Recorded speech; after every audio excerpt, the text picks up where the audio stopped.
आगाह करने की तरफ एक तरह से ये प्रकृति की तरफ से इशारा मिल रहा है डॉक्टर काराचंद साईं? देखिए, पर्टिकुलरली जो हिली एरिया में और हिमालयन रीजन में जो बहुत सारी टाउन्स डेवलप हुआ है, एक्सपेंड हुआ है, हर जगह में हम लोगों को मालूम है ये सिस्मिकली एक्टिव जोन है। इतना स्लोप रीजन में जब मकान बनेगा, देन जी। ये सब मकान वल्नरेबल होगा लैंडस्लाइड के लिए। बारिश होता है आजकल, एक्सेसिव रेनफॉल हो रहा है बिकॉज एक्सट्रीम इवेंट आ गया, एक्सट्रीम क्लाइमेट चेंज हो रहा है। तो ये सब चीज़ बहुत पहले एक्सट्रीम इवेंट के बारे में हम ही लोग जो अभी लास्ट 3-4 डिकेड्स में जिस तरह से बातें सुन रहे हैं, इससे पहले तो एक्सट्रीम इवेंट का बात नहीं आते थे। तो बहुत अ, लंबा समय तक बारिश होता था। अभी सडनली हाफ एन आवर में इतना ज़्यादा बारिश होता है, वो इमीडिएटली गासिंग आउट नहीं हो पाता है, वो लेके चला जाता है उसका मोमेंटम के साथ। इस तरह से चीज़ें पैदा हो रहा है। तो बाकी जो टाउन डेवलप हुआ है एंड जोशीमठ में जिस तरह से विस्तार हुआ है, उसमें काफ़ी डिफरेंस है। मैंने पहले भी बताया है, Joshimath gateway of Himalayan different places के जाने के लिए जो इस्तेमाल हो रहा है, इसी के लिए इसके मशरूमिंग तरह का जो डेवलपमेंट हुआ है, बिल्डिंग आया है, होटल जी। आया है, इतना डेवलपमेंटल एक्टिविटीज। बट हम ये रूल आउट नहीं करेंगे, आप नैनीताल की भी बात कर रहे थे, वो जिस ग्रेडियंट जी। में स्लोप में है, कर्णप्रयाग।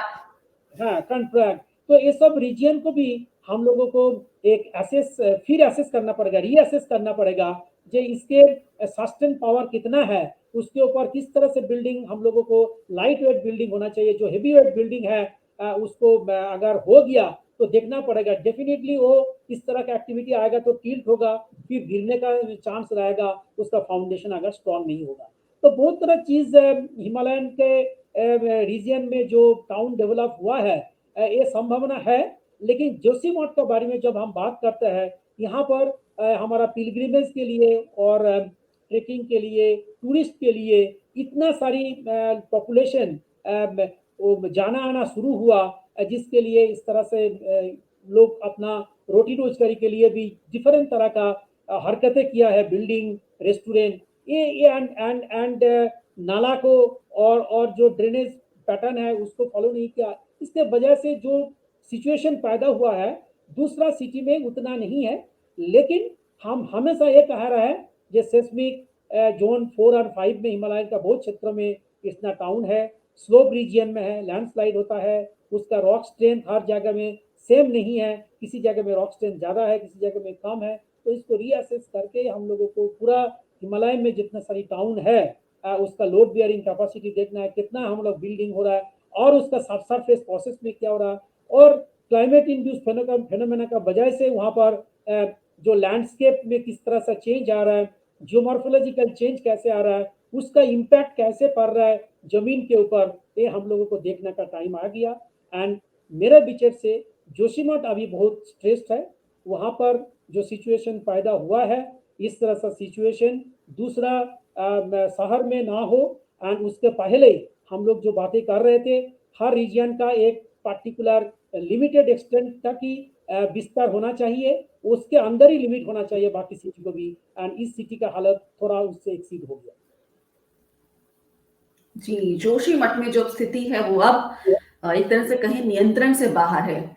इतना वो लोड उठा नहीं सकता था, इतना निर्माण का वो जो भार है वो उठा नहीं सकता था। दूसरे भी फैक्टर इसके लिए ज़िम्मेदार आपने बताया कि किस तरह से ड्रेनेज सिस्टम का खराब होना, खराब ड्रेनेज सिस्टम, नेचुरल वाटर का फ्लो ऑब्स्ट्रक्ट होना, कहीं से भी फिर पानी निकलना, और जिस तरह की दरारें सड़कों में और जगह हमने देखी। फिर आपने तलहट की बात की, टो कटिंग, यानी कि जो मलबा बहकर आता है या पानी बहकर आता है वो उसकी और लूज मटेरियल पे बना है, तो किस तरह से उसकी जो बेस है उसमें पानी किस तरह उसको कटाव करता है, काटता है। और फिर बाकी वो तो एक ऐसी जगह पर है ही जहाँ सेismic एक्टिविटी बहुत ज्यादा है। तो जो उत्तराखंड के दूसरे भी शहर हैं वहां भी इस तरह का असेसमेंट होना चाहिए कि वो कितना लोड, कितना भार ले सकते हैं। जी जी, आप कुछ कह रहे हैं। इसमें हम ही लोग अभी सैटेलाइट डाटा में भी ये भी देख रहे हैं, जो मैं रिवर फ्लो का बात कर रहे हैं। जब हम लोगों का 22 में आपदा आया था ऋषिगंगा धलीगंगा में, उसका पहले 21 में, तो उसका इम्पैक्ट अभी हम लोग सैटेलाइट डेटा में भी ये देख रहे हैं। जो चैनल है इसके मतलब नीचे वो वाइडनिंग हो रहा है। इसका मतलब टो कटिंग का एविडेंस वहाँ से पता चल रहा है। इवन जो रेनी विलेज वहाँ पर भी हम लोग देखे हैं जो लास्ट 22 में जिस तरह से वहाँ पर दैट डेब्री एंड रिवर के थ्रू आने लगा था ऋषिगंगा में, धलीगंगा ऋषिगंगा में। तब वहाँ पर जो रेनी विलेज था वो रेनी विलेज को ऐसे काट करके लेके आया तो वो स्लोप रीजन सब्सिडेंस अभी भी हो रहा है। हम लोग को इससे एक सबक मिला, ये बहुत इंसिडेंट्स के बाद सबक मिला, लेकिन फिर भी हम लोग इसको जिस तरह से साइंटिफिक एविडेंस के साथ रिपोर्ट छपा गया है उसके हम लोगों को ध्यान देना बहुत जरूरी है।